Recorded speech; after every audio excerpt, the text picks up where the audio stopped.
بھائیو اب حرم کا ذرا تعارف ہو جائے. خانہ کعبہ جو ہم اپنی ویڈیوز میں انٹرنیٹ کے ذریعے یا سعودی عرب کے چینل کے ذریعے ایک گھر دیکھتے ہیں جس پہ کالا غلاف چڑھا ہوا ہوتا ہے, اسے ہم کہتے ہیں خانہ کعبہ اپنی لینگویج کے اندر. اور وہ پوری مسجد جو ہے مسجد الحرام ہے, یعنی حرمت والی جگہ ہے, وہاں پر حرام کام کرنا بہت بڑا گناہ ہے. اس کا تعارف سن لیتے ہیں. خانہ کعبہ شریف بھائیوں بیسیکلی ریکٹینگولر شیپ میں ہے, مستطیل ہے, اور اگر حتیم کو بیچ میں شامل کیا جائے تو پرفیکٹ مستطیل بن جائے. لیکن اس وقت بھی اگرچہ حتیم باہر ہے لیکن پھر بھی یہ ریکٹینگولر شیپ میں ہے خانہ کعبہ شریف. اگر انڈیا, پاکستان اور بنگلہ دیش کی طرف سے خانہ کعبہ کو دیکھا جائے تو سب سے امپورٹنٹ حصہ خانہ کعبہ شریف کا وہ ان علاقوں کی طرف, مشرق کی طرف, اور اس کے تمام اہم جگہیں ادھر سے نظر آ رہی ہوتی ہیں. یہ ریکٹینگولر شیپ میں خانہ کعبہ شریف, اس کا جو یہ والا کارنر ہے, اس کارنر پہ ہے حجر اسود جو جنتی پتھر ہے, اس کا تعارف بھی میں بعد میں کروا دوں گا. اس کے ساتھ ہی تھوڑے سے فاصلے پر خانہ کعبے کا دروازہ ہے, اور یہ کونا تو ہو گیا حجر اسود والا. یہ جو دوسرا کونا ہے ریکٹینگل کا, اس کو کہتے ہیں رکن عراقی, یعنی یہ جو کونا ہے عراق کی طرف ہے. اسی طریقے سے اس کے بالکل ڈائیگنلی اپوزٹ جو ہے وہ ہے رکن یمانی. یہ کارنر یمن کی طرف ہے, اس لیے اسے رکن یمانی کہتے ہیں. اور حجر اسود کے ڈائیگنلی اپوزٹ جو رکن ہے اس کو رکن شامی کہتے ہیں. یہ کارنر شام کی طرف ہے. یہ یاد رکھنا ضروری نہیں ہے لیکن میں صرف سمجھانے کے لیے بات کر رہا ہوں. اسی طریقے سے رکن عراقی سے لے کر رکن شامی تک ایک چھوٹی سی دیوار سائڈ میں سیمی سرکولر نظر آئے گی, اس کو ہم کہتے ہیں حتیم, اور یہ خانہ کعبے کا حصہ ہے. صحیح بخاری میں موجود ہے کہ مشرکین عرب جو ہیں وہ اپنے پاکیزہ مال کے ذریعے بیت اللہ شریف کی تعمیر کرنے لگے, تو ان کا مال ختم ہو گیا, تو انہوں نے خانہ کعبہ شریف کو تھوڑا سا بنایا, یہ جو کمرہ سا بنایا, اور باقی حصے میں چھوٹی سی دیوار بنا کے اس کو چھوڑ دیا, اگرچہ وہ خانہ کعبہ شریف کا حصہ ہے. اور بخاری اور مسلم کی حدیث ہے, اے عائشہ اگر مجھے تیری قوم کا خیال نہ ہوتا کہ یہ نئے نئے جاہلیت سے پھرے ہیں تو میں حتیم کو بھی خانہ کعبے میں داخل کر دیتا, لیکن فتنے کے ڈر سے نہیں کرتا, اور وہ اللہ کی طرف سے ہمارے لیے رحمت ہوئی. آج تک حتیم خانہ کعبے سے باہر ہے, لیکن اس کے اندر نماز پڑھنا گویا خانہ کعبے کے اندر نماز پڑھنا ہے. اور اسی کے اندر اوپر آپ دیکھیں گے پرنالا بہت بڑا سا نظر آئے گا, اسے مزاب رحمت کہتے ہیں, یعنی خانہ کعبے کی چھت کا پانی حتیم کے اوپر گرتا ہے. تو حتیم میں کھڑے ہو کر نماز پڑھی گویا کہ آپ نے خانہ کعبہ کے اندر پڑھی, اور آسانی سے بندہ پہنچ جاتا ہے. اسی طریقے سے یہ جو دیوار ہے جس کے ایک کونے پہ حجر اسود اور دوسرے پہ رکن عراقی ہے, اسی میں رکن عراقی کے پاس ہی تھوڑا سا پیچھے ہٹ کر مقام ابراہیم ہے, یلو کلر کی جالی, اور اس کے اندر وہ پتھر جس پہ ابراہیم علیہ السلام کے پاؤں مبارک کے نشان اب بھی موجود ہیں, اللہ تعالیٰ کی طرف سے معجزانہ طور پر, جس پہ کھڑے ہو کر انہوں نے خانہ کعبہ کی تعمیر کی تھی, جس کا ذکر قرآن میں ہے وَاتَّخِذُوا مِن مَّقَامِ إِبْرَاهِيمَ مُصَلًّى. اے نبی صلی اللہ علیہ وسلم ابراہیم علیہ السلام کے کھڑے ہونے کی جگہ کو اپنا مصلی بنا لو. اسی طریقے سے یہ حجر اسود اور رکن یمانی, اس کے درمیان جو دیوار ہے اسے کہتے ہیں مستجاب, دعاؤں کی قبولیت کی جگہ. 70 انبیاء کا مصلی رہا ہے. اس دیوار کے سامنے اگر نماز پڑھی جائے تو آپ کا رخ بیت المقدس اور خانہ کعبہ دونوں کی طرف ہو جاتا ہے. اسی لیے آپ صلی اللہ علیہ وسلم مدینہ شریف ہجرت سے پہلے یہیں پر کھڑے ہو کر نماز پڑھتے تھے تاکہ دونوں قبلے کی طرف منہ ہو جائے. لیکن پھر بعد میں حکم نازل ہوا کہ آپ بیت المقدس کی بجائے اب خانہ کعبہ شریف کی طرف جب آرڈر ہوا ہے تو وَاتَّخِذُوا مِن مَّقَامِ إِبْرَاهِيمَ مُصَلًّى, وہاں پر کھڑے ہوں تاکہ یہ بات کنفرم ہو جائے کہ اب قیامت تک کے لیے مسلمانوں کا قبلہ خانہ کعبہ شریف ہے. حجر اسود اور اس کے خانہ کعبہ کا جو دروازہ ہے اس کے درمیان یہ تھوڑی سی جو جگہ ہے اسے کہتے ہیں ملتزم. تو یہ سارے کے سارا خانہ کعبہ کے اعتبار سے تعارف ہو گیا. اور یہ خانہ کعبہ کی جو بلڈنگ ہے تقریباً 55 فٹ اونچی ہے, بہت اونچی ہے, 55 فٹ. اور اگر آپ باہر سے دیکھیں تو باہر کی جو سڑکیں ہیں وہ اس سے بھی اونچی ہیں, کیونکہ خانہ کعبہ بیسیکلی ایک وادی ہے, اس کی ساری طرف چٹیل پہاڑ ہے پتھروں کے، یہ کوئی میدانی علاقہ نہیں۔ 12 کے قریب ٹنلز تو خانہ کعبہ شریف کے ارد گرد مکے کے اندر کتنی ٹنلز ہیں جس کے اندر وہ راستے بنائے گئے ہیں۔ تو یہ پوری ایک وادی تھی، اسی لیے آپ اگر پرانی تصاویر دیکھیں تو اس میں ملتا ہے کہ جب بھی بارش ہوتی تھی تو یہاں پر پانی کھڑا ہو جاتا تھا۔ اب بہرحال چونکہ ایڈوانس دور ہے، وہاں پر موٹرز وغیرہ لگا کے پانی کو ریموو کر لیا جاتا ہے، وہاں پر اب جمع نہیں ہوتے۔ اسی طریقے سے بھائیوں، آپ جب حجر اسود والے کارنر سے تھوڑا سا پیچھے ہٹتے ہیں تو وہاں پر صفا آ جاتا ہے، اور صفا سے تقریباً 0.5 کلومیٹر دوسری طرف مروہ ہے۔ تو یہ اگر پاکستان کی طرف سے دیکھا جائے ایریل ویو تو یہ پی بنتی ہے، پی انگلش کا ورڈ جو ہے پی، جس میں یہ بیت الحرام کی مسجد اور یہ ساتھ 0.5 کلومیٹر صفا اور مروہ۔ اسی طریقے سے مقام ابراہیم سے جب تھوڑا سا پیچھے آئے تو وہاں پر زمزم کے کولر لگے ہوئے ہیں، یہاں پر جو وہاں سے زمزم پینا وہاں پر کھڑے ہو کر سنت ہے۔ پہلے یہاں پر سیڑھیاں بھی تھیں، جب میں گیا تھا 2002 میں اس وقت تو سیڑھیاں موجود تھیں، نیچے تک کنویں تک جاتے تھے، اب انہوں نے وہ کور کر دی ہے، وہ مطاف کو انہوں نے بڑا کرنے کے۔ تو یہ جو پورا ایریا جس میں ہم طواف کرتے ہیں اس کو ہم کہتے ہیں مطاف، طواف کرنے کی جگہ۔ اسی خانہ کعبہ کے گرد آپ نے اینٹی کلاک وائز طواف کرنا ہوتا ہے، اپنا بایاں کندھا خانہ کعبہ شریف کی طرف کر کے، اور حجر اسود سے شروع کرنا ہوتا ہے۔ وہ آپ ڈیٹیل میں آپ کو 20 سٹیپس میں عمرے کا طریقہ سٹیپ وائز بتا دیتا ہوں، پھر ہمارا یہ آج کا لیکچر مکمل ہو جائے گا انشاءاللہ۔ باقی گفتگو ہم انشاءاللہ تیسرا حصہ اگلی دفعہ ڈسکس کریں گے۔ سٹیپ نمبر 1، سب سے پہلے وضو کریں۔ وضو طواف کے لیے شرط ہے جیسا کہ نماز کے لیے۔ صفا مروہ کی صحیح کے لیے وضو شرط نہیں ہے، لیکن طواف کے لیے شرط ہے۔ اس کا بھی پروٹوکول ہے، اگرچہ طواف کا پروٹوکول نماز والا نہیں، اس کے دوران طواف کے دوران آپ آپس میں گفتگو بھی کر سکتے ہیں، لیکن کوئی فضول گفتگو نہیں، ضروری گفتگو نماز میں تو نہیں کر سکتے۔ پہلے اجازت تھی، بعد میں منسوخ ہو گئی تھی نماز کے سلسلے میں۔ تو جو پہلا طواف خانہ کعبہ شریف میں جا کے کیا جاتا ہے حج یا عمرے کے لیے جاتے ہوئے، اسے کہتے ہیں طواف قدوم، یعنی قدم رکھتے ہی وہاں پر طواف کرنا، طواف قدوم۔ تو یہ پہلا سٹیپ ہے کہ وضو کیا اور آپ حرم شریف کے اندر آئے اور تلبیہ آپ کی زبان پر جاری ہو، لبیک اللہم لبیک لبیک لا شریک لک لبیک ان الحمد والنعمت لک والملک لا شریک لک۔ یہ تلبیہ پڑھتے ہوئے آپ حجر اسود والے کارنر کی سیدھ میں پہنچ جائیں، اور جیسے ہی حجر اسود کی سیدھ میں پہنچیں تو تلبیہ پڑھنا بند کر دیں۔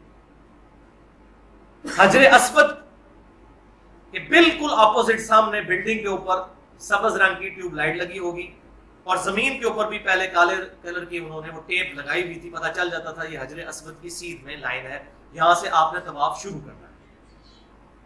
وہاں پر پہنچتے ہی تلبیہ بند کر دینا سنت ہے۔ سٹیپ نمبر 3، طواف کرنے سے پہلے مرد اپنا دایاں کندھا ننگا کر لیں گے، یعنی اوپر والی جو چادر ہے اس کو دائیں کندھے کے نیچے سے گزار کر یوں کر لیں گے، تو یہ کندھا ہو جائے گا ننگا۔ اس کو عربی میں کہتے ہیں اطباء، الف ضاد طا با الف عین، اطباء کرنا یا اردو میں اصطباء کرنا، یہ مردوں نے کرنا ہے، اور یہ صرف عمرے کے طواف کے لیے اور کسی طواف کے لیے نہیں، صرف عمرے کے طواف کے لیے۔ نماز بھی جب پڑھیں گے بعد میں تو یہ کندھا ڈھانپنا ہے، کیونکہ بخاری اور مسلم میں حدیث ہے کوئی شخص اس حال میں نماز نہ پڑھے کہ اس کے کندھے پر کپڑا نہ ہو، نماز نہیں ہوگی، اور لوگ وہاں پر اسی طریقے سے ابتباء کی حالت میں ہی نماز بھی پڑھ رہے ہوتے ہیں اور صحیح بھی اسی طریقے سے کر رہے ہوتے ہیں۔ تو یہ کرنا ہے ابتباء۔ سٹیپ نمبر 4، حجر اسود کو بوسہ دیں، جو تقریباً امپاسبل ہے۔ تو اس کا ایکسیپشن بھی موجود ہے کہ حجر اسود کو ہاتھ لگا کر پریکٹیکلی ہاتھ کو چوم لینا، بخاری اور مسلم میں موجود ہے، آپ نے چھڑی لگا کر بھی چھڑی کو چوما، لیکن وہ ٹچ کرنے کی صورت میں۔ اور تیسرا طریقہ جو آسان ہے کہ صرف دائیں ہاتھ سے یوں اس کو اشارہ کرنا ہے دور سے حجر اسود، ایسے پھر نہیں کرنا، کہ ایسے اشارہ کر کے چومنا تو تب ہے جب آپ ہاتھ لگا لیں، جب آپ نے صرف اشارہ کرنا ہے تو پھر ایسے اشارہ کرنا ہے حجر اسود کو، یہ اس کا ایکویلنٹ ہو جائے گا۔ اور اس عمل کو کہتے ہیں استلام کرنا، حجر اسود کو چومنا یا ہاتھ لگا کر ہاتھ کو چومنا یا دور سے اشارہ کرنا، یہ تینوں صورتیں استلام کہلاتی ہیں۔ اسٹیپ نمبر 5، ہر استلام کے ساتھ حجر اسود کی طرف ہاتھ اٹھا کر اللہ اکبر یا بسم اللہ اللہ اکبر کہنا، اللہ اکبر ایسے۔ اسٹیپ نمبر 6، کعبہ کو اپنی بائیں جانب کر لیں اور اینٹی کلاک وائز چکر لگانا شروع کر دیں، اور یہ طواف کے چکر جو 7 ہے، 7 کے 7 چکر حتیم کے باہر لگانے، کیونکہ حتیم بھی خانہ کعبہ کا حصہ ہے، اور ظاہر ہے کہ وہاں پر وہ ویسے بھی انہوں نے شرطیں کھڑے کیے ہوتے ہیں، حتیم میں کوئی گھس نہیں سکتا اس طریقے سے، تھوڑا سا ہی راستہ ہوتا ہے، باہر سے ہی طواف ہو رہا ہوتا ہے۔ اینٹی کلاک وائز چکر لگانا شروع کر دیں۔ اسٹیپ نمبر 7، پہلے 3 چکروں میں مرد حضرات جو ہیں وہ اکڑ کر چلیں گے، چھوٹے چھوٹے قدم اٹھاتے ہوئے تھوڑا تیز۔ اس عمل کو کہتے ہیں رمل کرنا، اور بخاری اور مسلم میں موجود ہے، سیدنا عمر کہتے ہیں کہ یہ رمل مشرکین عرب پر روک ڈالنے کے لیے کیا گیا تھا۔ وہ یہ سمجھتے تھے کہ مسلمان مدینے سے آئے اور مدینہ بیماریوں کی جگہ ہے، لہٰذا کمزور ہوئے ہوں گے، تو نبی صلی اللہ علیہ وسلم نے ہمیں حکم دیا کہ تم نے اس طریقے سے یہ رمل کرنا ہے تاکہ پتہ چلے کہ مسلمان طاقتور ہے۔ تو سیدنا عمر نے کہا اس کی اب ضرورت نہیں، کیونکہ اللہ تعالیٰ نے مسلمانوں کو غلبہ دے دیا ہے، لیکن ساتھ ہی کہا کہ میں اس سنت کو چھوڑنا پسند نہیں کرتا، کیونکہ میرے محبوب نے کی تھی تو میں وہ کام کروں۔ الحمدللہ صلی اللہ علیہ وسلم۔ تو پہلے 3 چکر 7 چکروں میں سے رمل کرنا ہے۔ اسٹیپ نمبر 8، جیسے ہی رکن یمانی پر پہنچے تو ہاتھ سے اسے چھوئیں، جو حجر اسود کے ساتھ ایڈجسنٹ تھا، رکن عراقی کے ڈائگنل سامنے، اس کو آپ نے ہاتھ لگانا سنت ہے، اس کا استلام نہیں کرنا، نہ بوسہ دینا ہے، اور اگر وہاں پہ آسانی سے ہاتھ لگ جاتا ہے وہاں مسئلہ نہیں ہوتا، لیکن بعض لوگ وہاں بھی دور سے گزرتے ہوئے اس کو بھی یوں اشارہ کر رہے ہوتے ہیں، تو یہ بھی ایسی چیز ہے جو کہ ثابت نہیں ہے، اشارہ صرف حجر اسود کو کرنا ہے، ہاتھ لگ جائے تو ٹھیک ورنہ نہیں۔ اسٹیپ نمبر 9، رکن یمانی سے حجر اسود کے دوران وہ جو ٹریک آپ کا آئے گا چھوٹا سا مستجاب دیوار کے سامنے سے، جو 70 انبیاء علیہ السلام کا مصلی رہا ہے، وہاں پر آپ نے دعا پڑھنی ہے، ربنا آتنا فی الدنیا حسنہ وفی الآخرۃ حسنۃ وقنا عذاب النار۔ اور حج کے کانٹیکسٹ میں سورۃ البقرہ میں یہ دعا قرآن میں بھی آئی ہے، حج کے کانٹیکسٹ میں، اور سنن ابی داؤد میں انٹرنیشنل نمبر کے مطابق 1892 نمبر حدیث ہے کہ آپ صلی اللہ علیہ وسلم یہ دعا پڑھتے تھے۔ بعض لوگوں نے اس کے آگے بھی ایڈ کر لیا ہے، وادخلنا الجنۃ مع الابرار یا عزیز یا غفار، یہ کہیں موجود نہیں ہے، یہ اسی طریقے سے ہے، واقعنا عذاب القبری واقعنا عذاب الحشری، اپنی طرف سے چیزیں ایڈ کی ہوئی ہیں۔ تو یہ بس اتنی دعا ہے جو قرآن میں ہے۔ کسی چکر کی بھائیوں کوئی دعا الگ سے ثابت نہیں ہے، بغیر پروٹوکول کے آپ کا جو دل چاہے ذکر کریں۔ یہ جو چکروں کی دعائیں لکھی ہوئی ہیں یہ علماء نے اپنی طرف سے بنا کے لکھی ہیں، وہ مانتے ہیں کہ سنت نہیں، تو ہم اس کے پابند تو نہیں۔ اور اگر چکر کے دوران شک پڑ جائے کہ 3 کیے یا 4 تو کم کی طرف رجحان کریں کہ یار 3 کیے، زیادہ ہو جائیں گے تو مسئلہ نہیں ہوگا، کم ہو گئے تو آپ مکمل نہیں ہوگا، 7 چکر مکمل نہیں ہوئے تو۔ اور اگر اس دوران وضو ٹوٹ جائے تو جس چکر میں وضو ٹوٹا ہے وضو کر کے آ کے اس چکر کو چھوڑ دیں، باقی اس سے پہلے جتنے ہوئے تھے ان کو شمار کر لیں، اور اس چکر کو دوبارہ سے حجر اسود پہ آ کر استلام کر کے بسم اللہ اللہ اوپر پڑھ کے وہاں سے شروع کریں۔ پرانے 2 یا 3 ہو چکے ان کو شمار کر لیا جائے گا، اور جو باقی رہ گئے ان کو پھر پورا کریں گے۔ سنت اذکار کر سکتے ہیں، لیکن وہاں پر کیا ہوتا ہے، لوگ موبائل فون سن رہے ہوتے ہیں، اتنے موبائل بجتے ہیں طواف کرتے کہ بندہ پریشان ہو جاتا ہے کہ لوگ اتنی دور سے یہ کام کرنے کے لیے آئے، کون سی اتنی ضروری بات ہے جو کرنی بھی ضروری ہے۔ موبائل اس دوران بھی بند نہیں کرتے۔ اب چکروں کی تعداد کو آسانی سے یاد رکھنے کے لیے سنت اذکار اپنے اوپر خود کوئی آپ کر لیں جو سنت سے ثابت ہے۔ جیسے میں کیا کرتا تھا وہ میں آپ کو بتا دیتا ہوں، کوئی تسبیح کاؤنٹر رکھنے کی ضرورت ہی نہیں، آپ بھول ہی نہیں سکتے۔ سنت اذکار اگر ایک ترتیب سے یاد رکھیں تو وہ 7 کے 7 سنت اذکار آئیں گے، تو ہر چکر میں ایک ذکر کرتے جائیں، آپ کو خود بخود یاد رہے گا کہ یہ پہلا چکر ہے، یہ دوسرا ہے، اور وہ کون سا جو بخاری اور مسلم میں اذکار موجود ہیں۔ تسبیح فاطمہ پہلے چکر میں آپ صرف پڑھیں سبحان اللہ سبحان اللہ سبحان اللہ سبحان اللہ، بہت بڑی نیکی ہے۔ جب وہ چکر حجر اسود میں پورا ہو پھر آپ شروع کر دیں الحمدللہ الحمدللہ الحمدللہ، 2 ہو گئے، تیسرے میں اللہ اکبر، چوتھے میں لا الہ الا اللہ سبحان اللہ والحمدللہ ولا الہ الا اللہ واللہ اکبر، تو اس میں لا الہ الا اللہ، اس میں پھر لا حول ولا قوت الا باللہ بھی آتا ہے۔ یہ صحیح بخاری میں ہے کہ آپ صلی اللہ علیہ وسلم کے تہجد کے وقت یہ ذکر ہوتا تھا سبحان اللہ والحمد للہ ولا الہ الا اللہ واللہ اکبر ولا حول ولا قوت الا باللہ العلی العظیم. صحیح مسلم میں موجود ہے کہ اللہ تعالیٰ کو 4 کلمات بہت پسند ہیں, سبحان اللہ والحمد للہ ولا الہ الا اللہ واللہ اکبر. چوتھے میں لا الہ الا اللہ پڑھ لیا, ٹھیک ہے. اسی طریقے سے 5ویں چکر میں لا حول ولا قوت الا باللہ. چھٹے میں استغفر اللہ پڑھ لیں, استغفر اللہ واتوب الیہ, استغفر اللہ ربی من کل ذنب واتوب الیہ. 7ویں چکر میں درود شریف پڑھ لیں, اللہم صلی علی محمد وعلی آل محمد, یا درود ابراہیمی پڑھ لیں. تو اس طرح آپ کو یاد رہے گا کہ چکر کون سا چل رہا ہے, کبھی بھی نہیں بھولیں گے. الحمدللہ درجنوں طواف کیے ہیں, یہ تو کبھی ایشو ہی نہیں آیا کہ چکر کون سا ہے. اور لوگوں نے وہاں شمارے رکھے ہوتے ہیں, بار بار پھینک رہے ہوتے ہیں آپس میں, کتنے ہوئے 3 ہوئے کہ 4, وہ ادھر جی چکرتے رہتے. حالانکہ اپنے اوپر اگر لازم کریں تو توجہ کے ساتھ کریں تو کوئی مسئلہ نہیں ہوتا. یہ سجیشن ہے. اسٹیپ نمبر 10, ہر چکر کے اینڈ پہ حجر اسود کا استلام کرنا ہے. طواف کا سٹارٹ بھی حجر اسود کے استلام سے ہوا اور ہر چکر کے اینڈ پہ بھی استلام کرنا ہے. اسٹیپ نمبر 11, کل 7 چکر لگانے ہیں. 3 میں مردوں نے رمل کرنا ہے اور باقی 4 نارمل کرنے ہیں, لیکن عورتوں نے رمل نہیں کرنا. وہ مسند امام شافعی میں صحیح سند کے ساتھ انٹرنیشنل نمبر کے مطابق 573 نمبر اثر ہے عبداللہ ابن عمر رضی اللہ تعالیٰ عنہ کا. وہ فرماتے ہیں کہ عورتوں نے نہ تو رمل کرنا ہے, طواف کے دوران دوڑنا ہے, اور نہ ہی صحیح کرتے ہوئے دوڑنا ہے. جہاں پر وہ ایک تھوڑا سا پورشن آتا ہے جہاں مردوں نے دوڑنا ہوتا ہے. لہٰذا یہ حدیث سے ثابت ہے یہ بات, تو دوڑنا نہیں, صرف مردوں نے دوڑنا ہے. اچھا, اس کے بعد اسٹیپ نمبر 12, تو 7 چکر ہوں گے اور 8 استلام بنے گے, کیونکہ پہلے چکر کے شروع میں بھی آپ نے استلام کیا تھا, ہر چکر کے بعد بھی کیا. 7 چکروں کے بعد کیے تو 7 ہو گئے, اور پہلے چکر کے شروع میں بھی کیا تھا 8 استلام ہو گئے.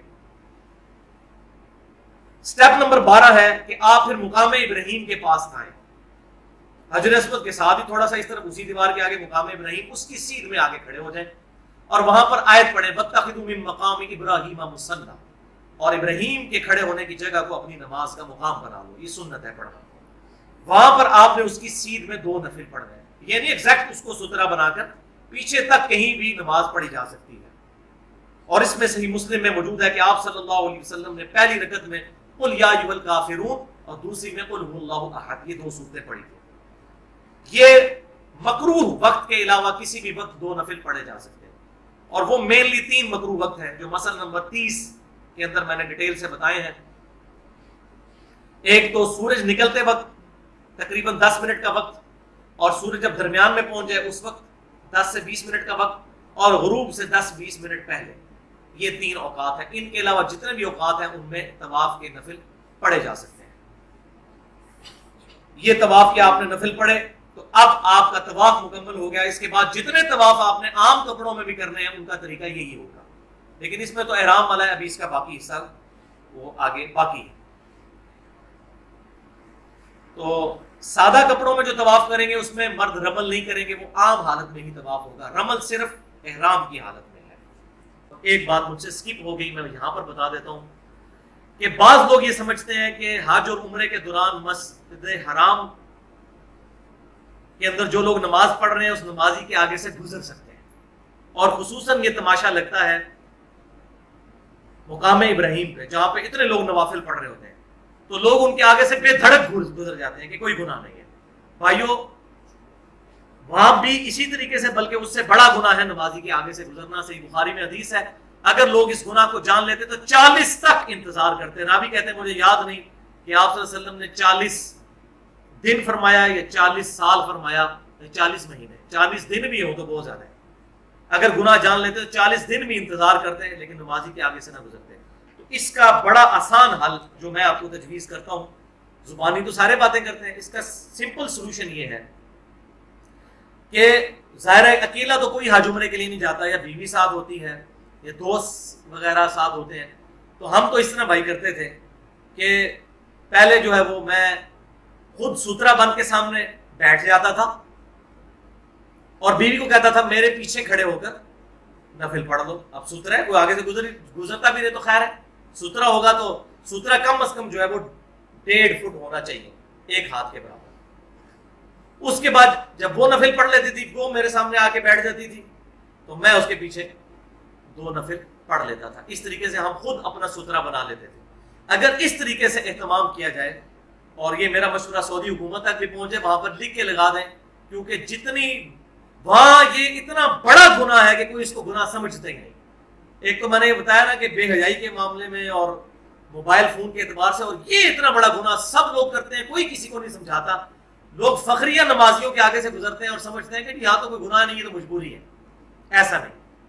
ایک صورت میں نمازی کے آگے سے گزر سکتے ہیں, جب جماعت کے ساتھ نماز ہو رہی ہو, اس میں صرف امام کے آگے سترا ہو تو وہ کافی ہے. عام نمازی کے آگے سے گزر جائے گناہگار نہیں ہوتا. لیکن جب کوئی جماعت کے ساتھ نماز نہیں پڑھ رہا, تو اب ہر بندے کے آگے اپنا سترا الگ سے ہونا ضروری ہے. تو یہ میں نے سترے والا مسئلہ بھی اس حوالے سے کلیئر کر دیا. سٹیپ نمبر 13,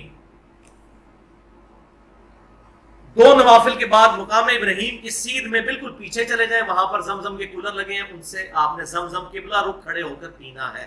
یہ سنت ہے. سٹیپ نمبر 14, پھر دوبارہ آپ حجر اسود پہ آئیں گے اور پھر استلام کریں گے. یہ 9واں استلام ہوگا. اس کے بعد آپ نے صفا کی طرف جانا ہے. لیکن اس میں ایک سٹیپ بعض لوگ کرتے ہیں, وہ ہے ملتزم پر چمٹ کر دعا کرنا. ملتزم کہتے ہیں حجر اسود اور دروازے کے درمیان جو تھوڑا سا ٹکڑا ہے, اس پہ چمٹ کے دعا کی جاتی ہے. ضعیف روایتیں اس میں ملتی ہیں. ایک ہی مین اس کی سب سے مضبوط روایت جس کو بنیاد بنایا جاتا ہے, لیکن وہ بھی پکی ضعیف ہے, سنن ابی داؤد میں انٹرنیشنل نمبر کے مطابق 1899 اور سنن ابن ماجہ میں 2962 ہے. لیکن اس میں ایک تبع تابعی ہے, راوی مثنى ابن الصباح المتوفى 149 ہجری. یہ ضعیف بلکہ متروک راوی تھے. ایسے راوی کے جن سے حدیث لینا محدثین نے چھوڑ دی تھی, اور یہ آخری وقت میں اختلاط کا شکار بھی ہو گئے تھے, ان کا حافظہ بھی بگڑ گیا تھا. لہذا شیخ البانی نے اس حدیث کو جو حسن کہا, وہ انہوں نے فارمولہ لگایا, ضعیف جمع ضعیف برابر ہے حسن. اسی لیے شیخ زبیر علی زئی صاحب نے اسے ضعیف لکھا ہے اور انوار الصحیفہ میں ڈالا ہے کہ یہ ضعیف روایت ہے. اور ویسے بھی بھائیوں, صحیح بخاری اور صحیح مسلم کا اسلوب ہی بتاتا ہے کہ ایک جگہ ایسی ہے کہ جہاں پر آپ صلی اللہ علیہ وسلم نے پروٹوکول کے ساتھ ایسا کام کیا ہے, اور وہ ہے حجر اسود, کہ اس کو آپ صلی اللہ علیہ وسلم نے بوسہ دیا ہے. بخاری اور مسلم کی متفق علیہ حدیث ہے. صحیح بخاری میں انٹرنیشنل نمبر کے مطابق 1597 اور صحیح مسلم میں 3070 کہ سیدنا عمر رضی اللہ تعالیٰ عنہ حجر اسود کے پاس آئے, اس کو بوسہ دیتے ہوئے ارشاد فرمایا, اے حجر اسود, تو ایک پتھر ہی تو ہے, نہ کسی کو نفع دے سکتا ہے نہ نقصان. اگر میں اپنے محبوب صلی اللہ علیہ وسلم کو نہ دیکھتا کہ وہ تجھے چوم رہے تھے, تو میں تجھے چومتا بھی نہ. تو حجر اسود کا اگر یہ سٹیٹس ہے, تو ملتزم اور رکن یمانی وہ کہاں پر کس لیول پہ آئیں گے؟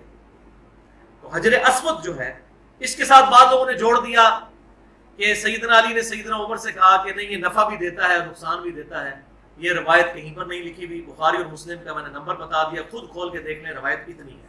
لیکن یہ بات درست ہے, جامعہ ترمذی اور سنن ابی داؤد میں, سنن ابن ماجہ میں, ترمذی میں 961 نمبر, ابن ماجہ میں 2944, کہ نبی صلی اللہ علیہ وسلم نے فرمایا, اللہ تعالیٰ قیامت والے دن حجر اسود کو 2 آنکھیں اور 1 زبان دے گا جس سے وہ بولے گا, اور ان لوگوں کے حق میں گواہی دے گا جس نے اس کو چوما ہوگا.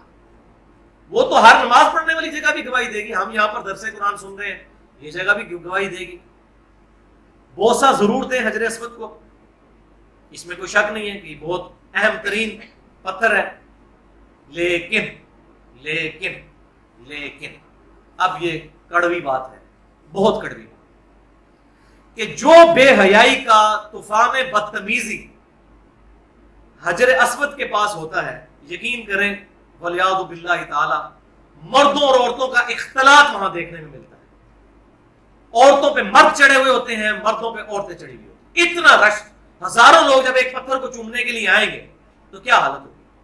میرا تو جا کے سارے کا ساری وہاں پہ روحانیت جو ہے نا, میں نے کہا یار خانہ کعبہ کے اندر اتنی بے حیائی مچائی ہوئی ہے ایک مستحب کام کو پورا کرنے کے لیے, جبکہ وہ استلام دور سے بھی ہو سکتا ہے. 5 چیزیں ایسی ہیں جو مجھے بڑی عجیب لگی. ایک تو جن سے میرا دل کھٹا ہوا, ایک تو یہ والی چیز. دوسرا, طواف کے دوران لوگ بھیک مانگ رہے ہوتے ہیں. آپ طواف کر رہے ہیں, نیچے لوگوں نے ہاتھ, اور اکثر پاکستانی ہوتے ہیں, یہ سندھ کے رہنے والے لوگ. تیسرا, موبائل بجتے ہیں. چوتھا, نظروں کی حفاظت وہاں پر بڑا مشکل ہو جاتا ہے, کیونکہ عورتوں کے چہرے کھلے ہوئے ہیں. ظاہر ہے کہ میں نے بتا دیا, وہ تو حکم ہے, یہی آزمائش تھی. تو جس کو یہاں پر بد نظری کی عادت ہے, وہ وہاں جا کر بھی کوئی اس کا کوئی سوئچ آن نہیں ہو جائے گا کہ وہ بڑا نیک و پرہیزگار ہو جائے گا. جڑے اتنے پیڑے وہ لاہور بھی پیڑے, جو ادھر برے ہیں وہ لاہور جا کے بھی برے ہوں گے, خانہ کعبہ میں بھی برے ہوں گے. اور پانچویں چیز, ہر موقع پر صبر کا دامن تھامنا, یہ بڑا مشکل کام ہے. بھائیو, جامعہ ترمذی میں 877 نمبر حدیث ہے اور مسند امام احمد میں بھی صحیح سند کے ساتھ 2796 کہ آپ صلی اللہ علیہ وسلم نے فرمایا کہ جنت کا یاقوت, یہ کالا پتھر حجر اسود اللہ تعالیٰ نے اتارا تھا, یہ دودھ کی طرح سفید تھا, لیکن لوگوں کے گناہوں کی نحوست کی وجہ سے اس کا رنگ کالا پڑ گیا, اس لیے آپ اسے حجر اسود کہتے ہیں. اسود عربی میں کہتے ہیں کالے رنگ, اب یب کہتے ہیں سفید. تو یہ سیاہ ہوا لوگوں کے گناہوں کے اثرات کی وجہ سے پتھر سیاہ ہو گیا. پتھر کا اثر لوگوں پہ نہیں پڑا, یہ پوائنٹ ذرا نوٹ کرنا ہے. اب اس سے اندازہ لگائیں کہ اگر جنت کا وہ یاقوت, اس کا اثر لوگوں پہ نہیں پڑ رہا, الٹا لوگوں سے وہ اثر لے رہا ہے, تو یہ جو یاقوت, مرجان اور زمرد لوگ یہ انگوٹھیاں پہنتے ہیں اور یہ یقین رکھتے ہیں کہ اس کی وجہ سے کوئی ہمیں نفع پہنچ جائے گا, تو وہ آپ خود سوچ لیں جنت کا پتھر کسی کو نفع نقصان نہیں دے سکتا. اور سیدنا عمر نے کیسا عقیدہ امت کو دیا کہ تو پتھر ہی ہے, نہ نفع دے سکتا ہے نہ نقصان. اب سیدنا عمر کے سامنے اگر کوئی یہ انگوٹھیاں پہن کے آ جائے اور کہے کہ جی میں نے اس لیے پہنی ہوئی ہے, تو پھر حضرت عمر کے جلال کا سامنا پھر اس کو کرنا پڑے گا کہ وہ تو حجر اسود کے اوپر اتنا بڑا فتویٰ لگا رہے ہیں, تو یہ پتھر کس, وہ جنت کا یاقوت اور یہ تو دنیا کا یاقوت. سٹیپ نمبر 15, اور وہ ہے صحیح کا آغاز, یعنی 9واں استلام کر کے آپ صفا کی طرف آئے, یعنی حجر اسود والے کونے میں پیچھے چلے جائیں, وہاں پر پہاڑی صفا کی اور اس سے 0.5 کلومیٹر دور بالکل سوسی سیدھ میں triple story building, air condition بہترین, کوئی پرابلم ہی نہیں جناب صحیح کرنے میں. پہلے کرنی تو بڑی مصیبت ہوتی تھی, تو صفا سے مروہ تک آپ نے صحیح کرنی ہے. صفا پر پہنچے اور وہاں پر جا کے یہ آیت پڑھنا سنت ہے, ان الصفا والمروہ من شعائر اللہ, بے شک صفا اور مروہ اللہ کی نشانیوں میں سے ہے. اور بخاری اور مسلم کی متفق علیہ حدیث ہے, مشرکین عرب صفا مروہ کی صحیح کرتے تھے, جب مسلمان ہو گئے وہ تو وہ اس کو مشرکین کی رسم سمجھتے تھے. تو اللہ تعالیٰ نے پھر یہ آیت نازل کی کہ مشرکین کی ساری باتیں غلط نہیں ہیں. یہی میں کہتا ہوں بھائیو, بریلویوں کی, دیوبندیوں کی, اہل حدیثوں کی, شیعوں کی, سب کی ساری باتیں غلط نہیں ہے, کچھ ٹھیک نہیں ہے. تو مشرکین کی بھی ساری باتیں غلط نہیں تھی. اللہ تعالیٰ نے فرمایا نہیں, صفا اور مروہ اللہ کی نشانیوں میں سے ہے. یہ نہیں کہ وہ کر رہے ہیں تو تم نے نہیں کرنا, سکھ داڑھی رکھتے ہیں تو مسلمان کی ہم نے داڑھی نہیں رکھنی, اس طرح کی ضد نہیں. تو یہ پھر آیات نازل ہوئی. پھر آپ صلی اللہ علیہ وسلم نے وہاں کھڑے ہو کر کہا ابدأ بما بدأ اللہ بہ, میں بھی وہیں سے ابتدا کرتا ہوں اپنی صحیح کی جہاں سے اللہ نے شروع کی, یعنی ان الصفا, پہلے صفا, والمروہ, اور مروہ. تو میں صفا سے صحیح کا آغاز کرتا ہوں. سٹیپ نمبر 16, صفا پہاڑی پر ابھی تک وہ پہاڑی چٹیل پہاڑ کی چھوٹی سی انہوں نے حصہ رکھا ہوا ہے, اس پہ انہوں نے اپاکسی وغیرہ لگا کے اس کو ایسا کر دیا کہ اس کے اوپر سے کوئی پتھر وغیرہ نہ توڑے, کیونکہ یہاں سے لوگ جو جاتے ہیں وہ تو چھوٹی چھوٹی کینچیاں بھی جیب میں رکھی ہوتی ہیں, غلاف کعبہ کاٹ رہے ہوتے ہیں جیب میں ڈالنے کے لیے, اس کے عجیب و غریب حرکتیں کرتے ہیں. تو انہوں نے پتھروں کے اوپر موٹی کلر کی اپاکسی ٹرانسپیرنٹ چڑھا دی ہے, سمجھنے آپ ایلفی کی کوئی فارم ہے کہ اس کے اوپر سے کوئی پتھر اکھاڑ نہیں سکتا. تو وہ ابھی اس کے نشانات باقی ہیں. وہاں پر کھڑے ہو کر قبلہ رخ ہو جائیں, وہاں سے قبلہ رخ آپ کو خود بخود پتہ چلے گا, کیونکہ صفا مروہ میں بھی قبلے کے اعتبار سے لائنیں ماربل کے اندر ڈلی ہوئی ہیں. آپ کہیں بھی کھڑے ہوں حرم شریف کی پوری مسجد میں, آپ کو قبلہ نظر نہ بھی آئے تب بھی اس کی ڈائریکشن پتہ چل جائے گی. تو ہاتھ اٹھا کر دعا کی طرح ہاتھ اٹھا کر قبلہ رخ, کلمات پڑھیں, اللہ اکبر اللہ اکبر اللہ اکبر, یہ 3 دفعہ. پھر لا الہ الا اللہ وحدہ لا شریک لہ لہ الملک ولہ الحمد وہو علی کل شیء قدیر, مشہور ہے. اس کے علاوہ بھی ہیں چیزیں, ضروری نہیں, لیکن یہ ذکر ضرور کریں. اس کے علاوہ ملتا ہے لا الہ الا اللہ وحدہ انجز وحدہ, یعنی وہ اللہ جس نے اپنا وعدہ پورا کیا, ونصر عبدہ, اور اس نے اپنے بندے محمد صلی اللہ علیہ وسلم کی مدد فرمائی, وہزم الاحزاب وحدہ, اور اکیلا سب کے سب کافروں کے گروہ کو شکست دے, اللہ اکیلے. اللہ. پھر دعائیں مانگیں, نبی صلی اللہ علیہ وسلم نے وہاں لمبی دعائیں مانگی, اور پھر یہ 3 دفعہ یہ کام کرنا ہے. پھر وہ اللہ اکبر 3 دفعہ یہ صفا پہ کرنا ہے. اس کے بعد آپ نے مروہ کی طرف چلنا شروع کر دینا ہے. سٹیپ نمبر 17, صفا سے چلتے ہوئے مروہ تک آئیں. 0.75 کلومیٹر, 0.5 کلومیٹر تقریباً بنتا ہے, آدھا کلومیٹر. تو مروہ کی پہاڑی پر بھی جا کے یہی کام آپ نے کرنا ہے جو صفا پہ کیے تھے. البتہ اس دوران ایک دعا آتی ہے المصنف ابن ابی شیبہ میں سیدنا ابن عمر اور ابن مسعود رضی اللہ تعالی عنہما سے کہ وہ یہ دعا پڑھا کرتے تھے صفا مروہ کی سعی کے دوران، رب اغفر وارحم وانت الاعز الاکرم، اے اللہ مغفرت فرما اور ہم پر رحم فرما، بے شک تو عزت والا اور کرم والا ہے۔ سٹیپ نمبر 18، صفا کے قریب جب مروہ کی طرف جائیں گے تو صفا مروہ کا اگر سینٹر کر لیں، اس کا بھی آگے سینٹر کریں تو صفا کے جو قریب والا حصہ بنتا ہے وہاں پر 2 سبز ستون اور لائنیں بنی ہوئی ہوں گی، وہاں پر پہلے ڈھلوان ہوتی تھی، وہاں سے اما ہاجر رضی اللہ تعالی عنہا، میں نے بتایا ہاجرہ لفظ نہیں ہاجر لفظ ہے، وہاں سے دوڑ کر گزری تھی، تو وہاں سے دوڑ کر گزرنا نبی صلی اللہ علیہ وسلم کی بھی سنت ہے، لیکن صرف مردوں نے گزرنا ہے۔ وہ مسند امام شافعی میں صحیح سند کے ساتھ 573 نمبر اثر ہے کہ ابن عمر رضی اللہ تعالیٰ عنہما کہتے ہیں کہ چاہے رمل کرنا ہو، طواف کے دوران دوڑنا ہو یا سعی کے دوران دوڑنا ہو، یہ صرف مردوں کے لیے خاص ہے، عورتیں ایسا کام نہیں کریں گی۔ تو وہاں سے دوڑ کر گزرنا ہے، عورتیں نارمل چلیں گی۔ Step number 19، second last step, Marwa پہنچ کر وہی دعائیں کریں جو کہ آپ نے صفا پر کی تھی۔ تو یہاں بھی 7 چکر کاٹنے ہیں، لیکن یہ 7 چکر آدھے ہیں، 3.5 بنے گا، یعنی صفا سے مروہ گئے تو 1 چکر، مروہ سے واپس صفا آئے تو 2 ہو گئے، پھر اسی طریقے سے صفا سے مروہ 3، پھر مروہ سے صفا 4، اور اسی طریقے سے یعنی ون سائڈ کو ایک پورا چکر شمار کیا جائے گا۔ تو وہ اگر آپ دائرے میں دیکھیں تو 3.5 یعنی اس سے آدھے بنتے ہیں، تو 7 ٹریک بنے گے۔ آخری 20 نمبر سٹیپ یہ ہے کہ مروہ پر پہنچ کر 7ویں ٹریک کے اینڈ میں مرد حضرات جو ہیں وہ یا حلق کروائیں، بخاری اور مسلم میں حدیث ہے آپ صلی اللہ علیہ وسلم نے 3 دفعہ دعا کی ان لوگوں کے لیے جو کہ حج اور عمرے میں حلق کرواتے ہیں، یعنی ٹینڈ کروانا جسے ہم کہتے ہیں، سر سے مکمل بال اس طرح سے ریموو کر دینا، اور 1 دفعہ دعا فرمائی ہے بال چھوٹے کرنے والوں کے لیے، اس کو ہم کہتے ہیں قصر، اس کو کہتے ہیں حلق، اسے قصر۔ تو قصر بھی کروا سکتے ہیں، موٹی مشین بھی پھروا سکتے ہیں، افضل یہی ہے کہ حلق کروائیں۔ بعض وہاں پہ مرد اپنے ٹشن کے چکر میں جو ہے وہ تھوڑے سے بال سائڈ سے کاٹتے ہیں، تو وہ احرام کی پابندیوں سے آزاد نہیں ہوتے اور ان پہ دم واجب ہو جائے گا، تو وہ بال ریموو کرنے ہیں، چاہے چھوٹے کروائیں، پورے سر کے بال چھوٹے کروانے، یہ نہیں کہ تھوڑے حصے کے کروا دیے جسے قضا کرنا کہتے ہیں، وہ تو آپ صلی اللہ علیہ وسلم نے ویسے ہی منع فرمائے، پورے کے پورے سر کے بال ریموو کروانے ہیں، چاہے چھوٹے کروائیں چاہے اس طرح کروائیں۔